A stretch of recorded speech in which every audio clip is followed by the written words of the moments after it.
President Cyril Ramaphosa of South Africa is at it again. Very strong voice. He voiced himself at the United Nations, and you have to listen to this.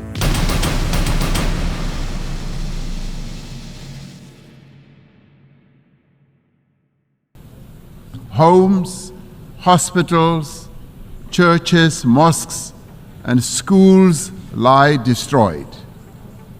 Famine and disease stalk the streets of Gaza. This cannot but shock our collective humanity. The violence the Palestinian people are being subjected to is a grim continuation of more than half a century of apartheid that has been perpetrated against Palestinians by Israel. What's up, everybody? I hope you're doing good. It's a beautiful day. Thank you very much for stopping by again. You are appreciated. Yeah, it's a nice day today. I'm feeling much better. I was a bit sick a couple of days ago. Wasn't feeling kind of nice, you know, when you stuck between having a flu and it's not a flu. Is it a flu? Is it a crazy virus? You start reaching out, you know, into your memory, trying to find out who you hugged, who you touched, or something like that. You gotta keep them distances, okay? Great. Thank you very much. I appreciate you. If you're first time, my name is Zack. I don't know who you are, but we're certainly going to like each other by the end of this video, okay? Here we talk about most of the things in the world. We talk about our people. We talk about Africa, the diaspora, the UK, the USA. Everywhere we talk about. I salute you from wherever you are. Tobela, Dumelang, that's South Africa. Jebalikoba, Sebonawa, Nyabo, Uganda, Amakuru, Rwanda, and Burundi. Wagwan, me boss, Jamaica.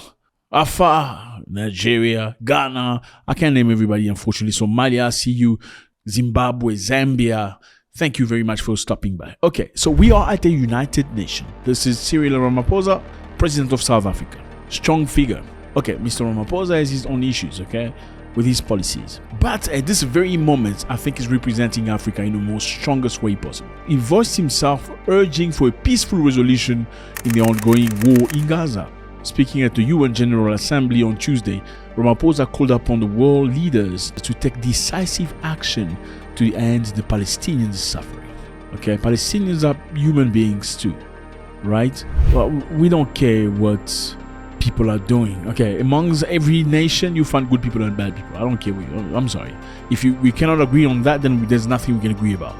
In every nation in the world, you'll find good people and bad people.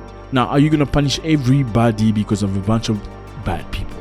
I don't know. You tell me. Mr. Ramaphosa has voiced himself. Let me remind you here, fellas. South Africa is the only country in the world that stood up against the people that you know, saying you need to stop.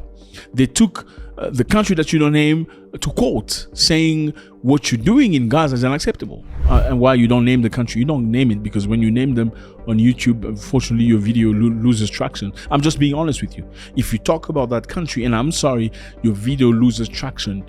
Let's say you have 1 million followers, they're just going to deliver it to 5,000 followers. So South Africa, with all the courage in the world, was the only country to take them to court. They brought together the most amazing judicial team ever. Most amazing, the pure rainbow nation. So there were black lawyers and white lawyers and colored lawyers and Indians all together working for this purpose. Why? Because South Africa has been through this before.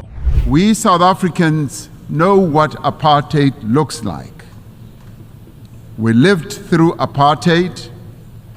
We suffered and died under apartheid. We will not remain silent and watch as apartheid is perpetrated against others. Like Mr. Ramaphosa said, South Africa understands what the Palestinian people are going through. Yes, there are bad people amongst the Palestinian people. But is that every Palestinian is a bad person? No, it's not possible.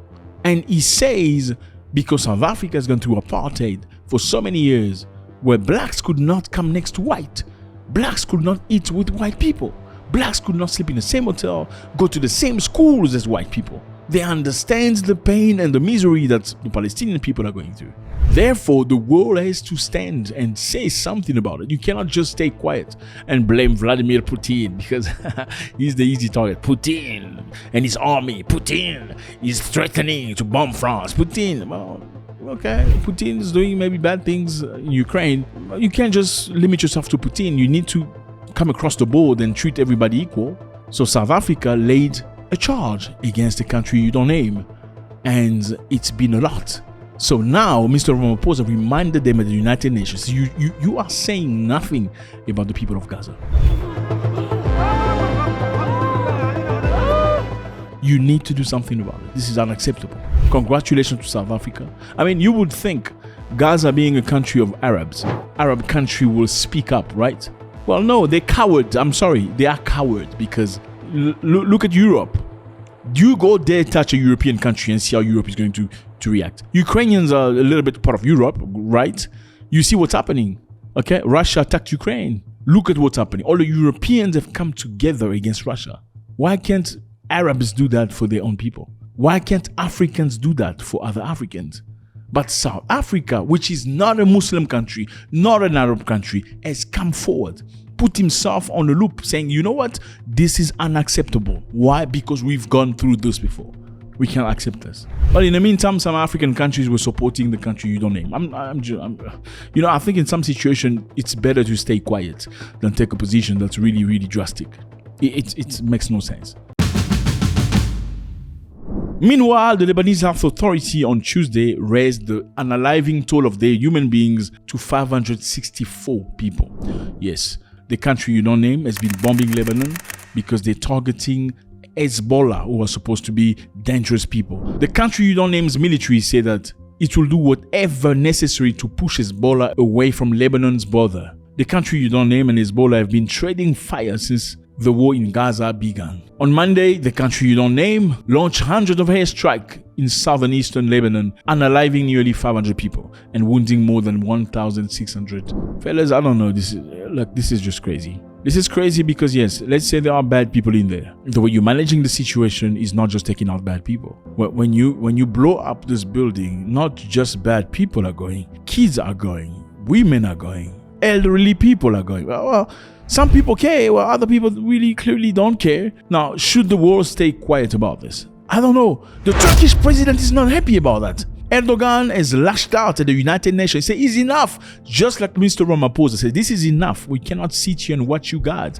The Israeli government disregarding basic human rights, trampling on international law at every opportunity, is practicing ethnic cleansing, a clear genocide against a nation, a people, and occupying their lands step by step. Palestinians, whose freedom, independence, and most basic rights have been usurped, are rightfully exercising their legitimate rights of resistance against this occupation and ethnic cleansing. I mean, this is unacceptable. He says he has never seen such inaction on Gaza and accused the country you don't name of turning the Palestinian territory into the world's largest and women, the place where cemetery. Yeah. He says, I'm asking you bluntly here, are those in Gaza and the occupied West Bank not human beings? Do children in Palestine have no right? He's questioning the morals of the Western nations. I mean, they talk to the world about being nice, respecting other people's rights, being good people and stuff. Like, how? How do you stand up when it comes to Ukraine, but you don't say a thing? I mean, if you can't say a thing, at least find a way to bring peace, because even if there are bad people in those countries, not everybody will be bad. Or why is everybody supposed to be subjected to so much pain because a bunch of bad people did some things? Turkish president said just as Hitler was stopped by the Alliance of Humanity 70 years ago, the prime minister of the country you don't name and his murder network must be stopped by the Alliance of Humanity. Let me know how you feel about this, fellas. I mean, do you think we all equal in this world? This is just crazy. I really want to know. Do you feel that we all benefit from equal right? Do you really think the United Nations is about equality? Or the United Nations is like a school where you have a director and a school leader who's directing everybody, Like you got to obey by the rule. You got to live by the rule. it feels like they bring you into signing documents where, you're going to be subjected to what they choose. Can we say that we live in a fair world if everybody can lash out against Russia because of what Russia is doing in Ukraine, but nobody's voicing up themselves for the people, the innocent people of Gaza and the innocent people of Lebanon? Let's talk about those only. I want to know how you feel about this. God bless.